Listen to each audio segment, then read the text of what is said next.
Hər vaxtınız xeyir.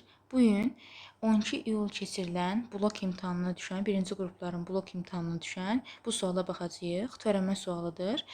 Bizə fx-ı 2 kök altında x minus 2 verib. Biz bilməliyik ki, kök altında x-in törəməsi 1 bölünsün 2 kök altında x-dır və kök altında x minus 2-nin törəməsi isə 1 bölünsün 2 kök altında x minus 2 vurulsun x minus 2-nin törəməsidir.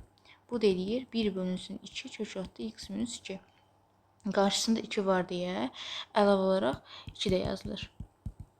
Yəni onun təsiri olmur ümumiyyətlə. X minus 2. Bu da eləyir 1 bölünsün kök altında x minus 2. Mənə deyir f törəmə 18 hesabla. X-in yerinə yəni 18 qoyuruq. Belə gördüyünüz kimi 1 bölünsün kök altında 18 minus 2. 1 bölünsün kök altında 16. Bu da 1 bölünsün 4. Demək cavab Y variantıymış.